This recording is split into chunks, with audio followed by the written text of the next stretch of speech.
What's going on, everyone? Let me tell you about something that absolutely dominated the conversation on SportsCenter today, that has the entire NFL world buzzing with speculation, and Giants fans experiencing emotions they haven't felt in years. I'm talking about the kind of storyline that transcends normal coaching rumors, the type of potential hire that would send shockwaves through the entire league and completely change the narrative around a franchise that's been wandering in the wilderness for far too long. This isn't just about bringing in another coordinator or hot young offensive mind. This is about the possibility of one of the greatest coaches in NFL history potentially returning to where it all began, completing a circle that would be absolutely poetic if it actually happened. So settle in, because what I'm about to share from today's ESPN broadcast isn't just about one coaching possibility. It's about legacy, redemption, organizational history, and whether the Giants have the vision and courage to make a move that could define their next decade. All right, here's the situation that had the entire SportsCenter panel absolutely mesmerized this morning. And I'm talking about veteran NFL insiders who've covered coaching searches for decades, but couldn't remember the last time there was this much smoke around a potential hire that would make this much sense from every conceivable angle. The main story that emerged as the broadcast opened wasn't actually about free agents or roster decisions, although those topics did come up extensively. It was about the persistent rumors and legitimate speculation that Bill Belichick could potentially leave his current position at the University of North Carolina and return to the NFL with the New York Giants. When you really break down all the factors that make this connection so compelling, when you understand the history and the emotional ties and the practical considerations, it becomes clear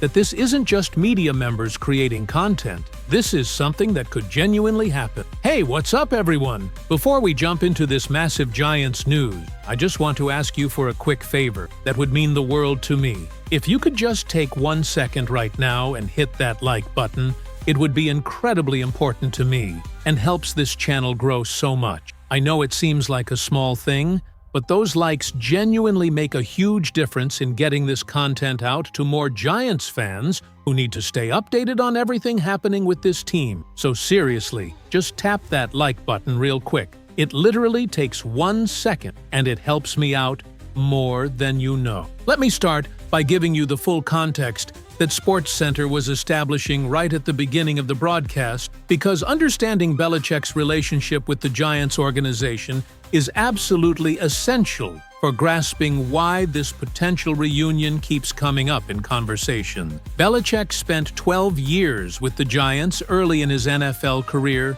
serving as defensive coordinator and winning 2 Super Bowls under Bill Parcells. Those weren't just jobs for him.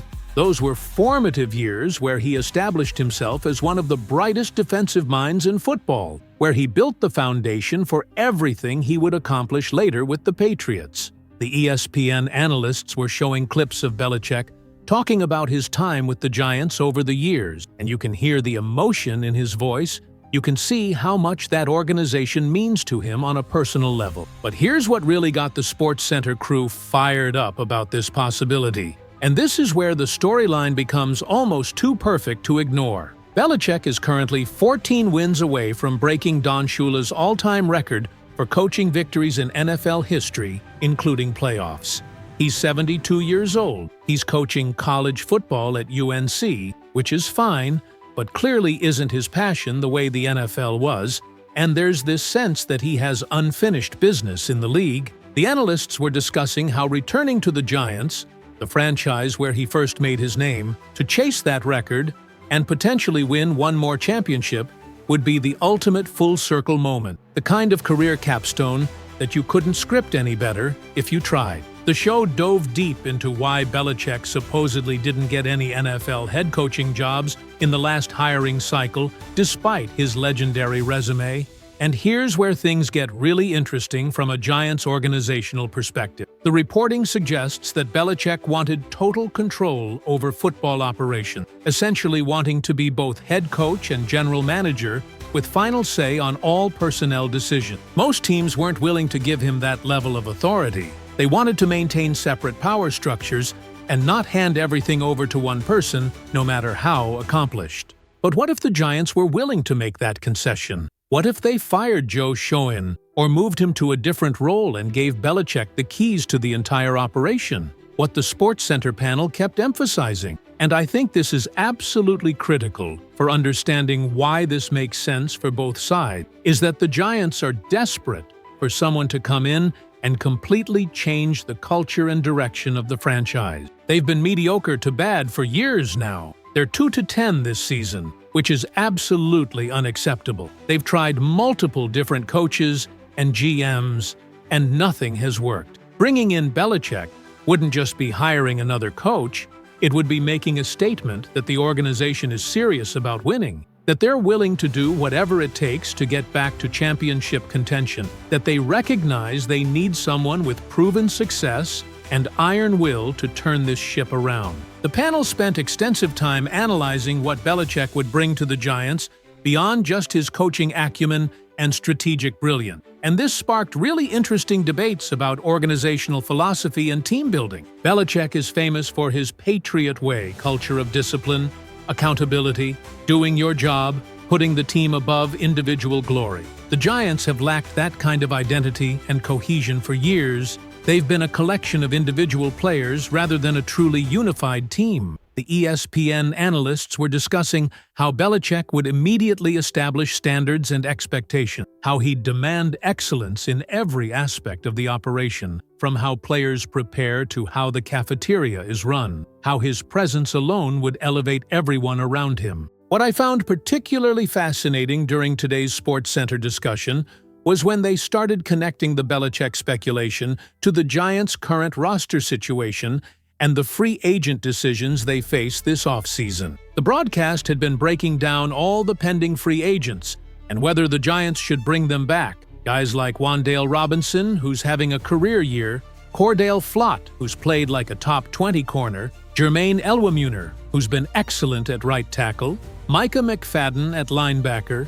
The analysts were pointing out that all of those decisions would look completely different depending on who's making them and what system they're being evaluated for. The show explored specifically how Belichick would evaluate someone like Wan'Dale Robinson, and honestly, this was one of the most interesting parts of the entire segment. Robinson is 5'8", which makes him undersized for an outside receiver. He's limited to slot work. His catch radius and contested catch ability have limitations, but he's also having a damn good season with 66 catches for 794 yards. He's proven to be productive and reliable, and he's still only 24 years old. The SportsCenter panel was divided on whether Belichick would value that production enough to pay Robinson the $15 million per year he's reportedly seeking, or if he'd view the physical limitations as disqualifying and prefer to spend that money elsewhere on players who fit his prototypical size and length requirement. The analysts also spent significant time discussing how Belichick would handle the offensive line decision, particularly around Jermaine Eluemunor, who's been playing like a top 20 tackle this season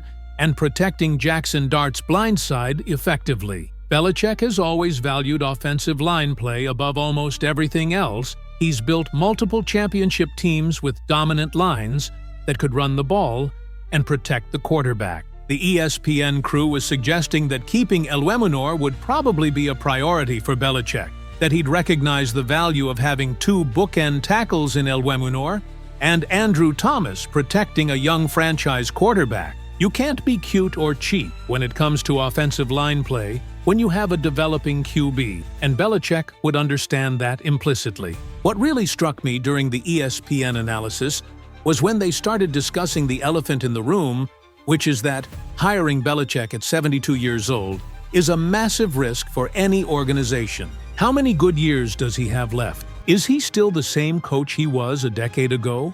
Or has the game passed him by? Will young players respond to his old-school disciplinarian approach, or will they rebel against it? These are all legitimate concerns that the Giants would have to weigh against the potential benefits of bringing him in. The SportsCenter panel was split on whether it's worth taking that gamble, or if the Giants should go with a younger coach who can grow with Jackson Dart over the next 10-15 years. The show also explored the practical logistics of how this would actually work if both sides were interested. And this is where things get complicated from an organizational standpoint. Belichick is currently under contract at UNC, so there would be buyout considerations and negotiation with the university. The Giants would presumably have to part ways with Brian Daboll, who they just fired, and Mike Kafka, who took over play calling, bringing in completely new coaching staff. If they're giving Belichick GM control, that means Joe Schoen is either gone or moving to a diminished role, which could create awkwardness and resentment. The analysts were discussing how many moving parts would need to align for this to actually happen, versus how much easier it is to just speculate about it. One aspect that got really interesting discussion on ESPN was the legacy implications for both Belichick and the Giants if this partnership were to happen. For Belichick, returning to where he first won championships and potentially finishing his career by breaking Shula's record with the franchise that gave him his start would be absolutely perfect from a narrative standpoint. For the Giants, bringing back one of their coaching legends to restore the organization to prominence would signal to the fan base that ownership is serious about winning and willing to make bold moves. But what if it doesn't work? What if Belichick struggles and the Giants continue losing? That would tarnish both his legacy and set the franchise back even further. Listen, after watching the entire SportsCenter segment today about the Giants' free agent decisions and the persistent Belichick speculation hovering over everything, I'm absolutely convinced that this franchise is at a true crossroads where the decisions they make this offseason will determine their trajectory for the next decade. Bringing back guys like Robinson, Flott, Eluemunor, and McFadden makes sense if they fit what the new coaching staff wants to do. But you can't make those decisions in a vacuum without knowing who's going to be running the operation. If Belichick is genuinely interested, and the Giants can work out the logistics of giving him the control he wants, it would be one of the most fascinating storylines in recent NFL history. A legendary coach returning to where it all began to chase one final record and championship. The Giants are 2-10 and desperate for someone to turn things around, and there's no one in football history who's better at that than Bill Belichick. Whether it actually happens remains to be seen, but the fact that it's even being seriously discussed shows you how much both sides might benefit from taking that leap.